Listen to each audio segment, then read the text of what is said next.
Alright, what's going on YouTube? We're back with another video. We're going to talk about JP Morgan. I had mentioned it in another video. I talked about I was going to take a position, and I ended up taking a position in my IRA and in a short-term account. I thought I was going to hold it longer in my short-term account, but I didn't. I got out quick. I'll mention why. I made about $500 on the short-term one.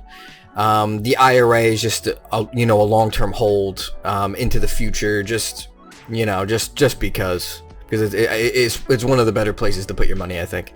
So getting into the short-term position, I had talked about it initially when it was down here. It opened up the next day down here, I believe, when I had talked about it. And so I'll show you when I had gotten in.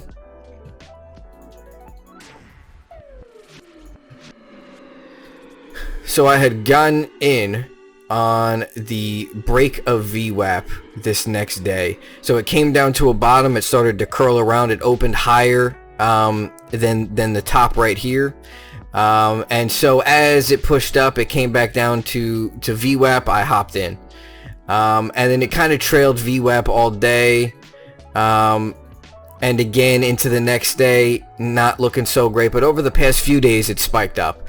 The reason why I ended up dropping out of this trade is because I'm seeing a ton of news about bank stocks and about bank stocks, how great they are, and basically there's a lot of people. I'm seeing articles all over the place about people are promoting these bank stocks and as being a good value, and that's usually a sign for me to hop out, because it gives me the feeling that other people want to get out.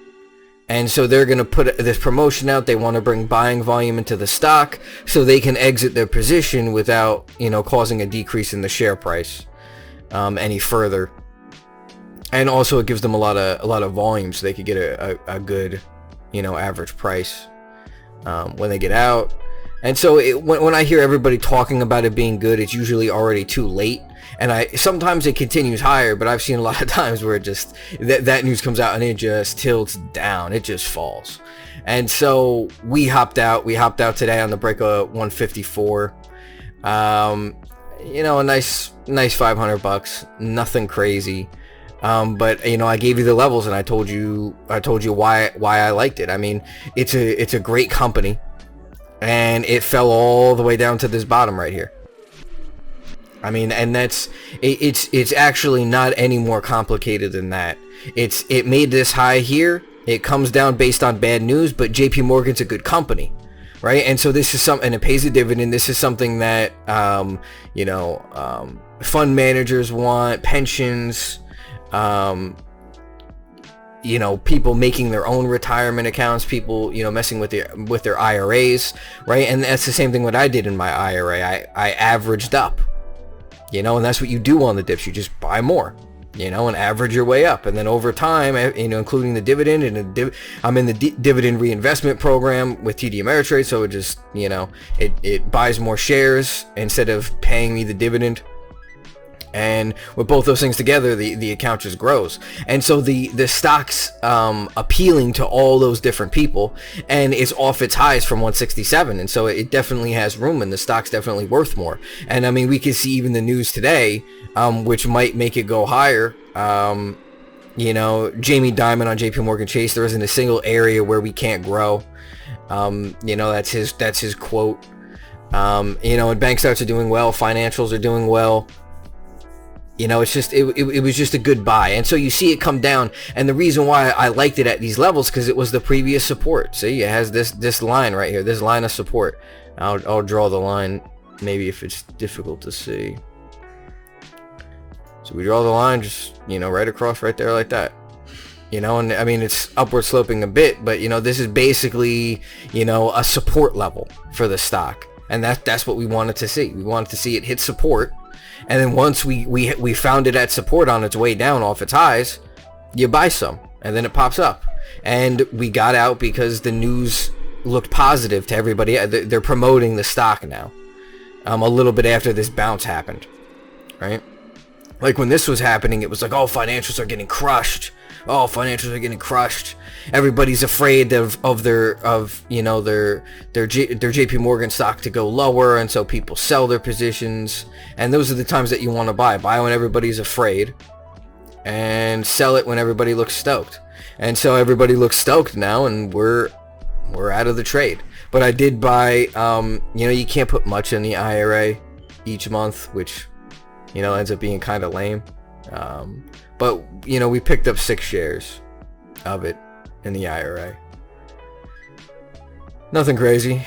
So we have 6 shares in the IRA, and we're out of the position now. It could look good to go higher. It probably will go higher. I mean, I think it's just a great company to own. Part of the reason why I dipped out so early as well is because there was just a lot of other things going on in the market that I thought were interesting. Something like Virgin Galactic, very interesting today. Just different opportunities that you want to pull some of that money out and put it to use somewhere else, especially when we see that positive, when we see that profit come back so quick. A third reason why you might want to get out at a time like this is because stocks don't have too many consecutive days of gains, right? It's not all just green days the whole way. It's green, red, green, some red, green, some consolidation. And that's just how it works. And so one of the things that you have to be worried about is after a bounce after a fall like this could lead into people wanting to sell, right? And so people coming down and so it'll bump up here, then it will fall down a little bit again. And so those are the 3 reasons why I decided to hop out. People seem interested in it. There's a lot of news articles about it. The idea of after a bounce, after a decline and a bounce, how it has a proclivity to turn around and maybe try to retest this level. And what was the 3rd reason that I had said? I do these off the fly. I have no script. Well, I gave you a 3rd reason. You could rewind that. And yeah, it's a good company though, so you might be able to ride it out if you ended up taking that position or holding on to it. I mean, if you're doing a long-term thing strictly and this is just to retire, you just hold on to it regardless. I don't care if it's in an IRA or not. I mean, this is. I mean, we had an average price of 95. The average price bumped up. The average price is like now in the low hundreds. Yeah, and so I just want to talk about JP Morgan, why that worked out, why I did what I did, and kind of giving you some of the concepts and the theory behind it, so you can take these ideas and move them over to other stocks that you see, because you'll see it constantly. The stocks are at a high, they come down significantly over a period of a week or two, and you'll see that bounce come off of it, and depending, the bounce could be 5%, 6%, 7%. And you just take that, and if you do it with an options contract, you could pull a little bit more money out of it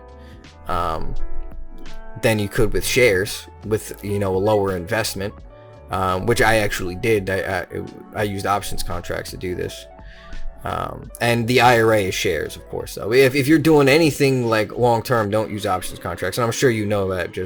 But just in case for anybody out there who doesn't, that's what you should be doing. All right. Thank you guys for watching. I appreciate it. You could, if you like the video, if you want to support me, like, comment, subscribe. It gets the channel more views, helps more people understand it. And if you're subscribed and you hit that bell, you can see everything new that I post. And when I'm taking a position or I'm about to take a position, you can get notified and informed. And I'll usually do it like this one. I did it the night before. The market was closed and I hadn't taken the position yet, and I told you what it should look like and why. And so you don't even need to watch the video at the moment. You can watch it the night before and come back and see, oh, this is what he told me to do, or this is what he said he was doing. This is not financial advice.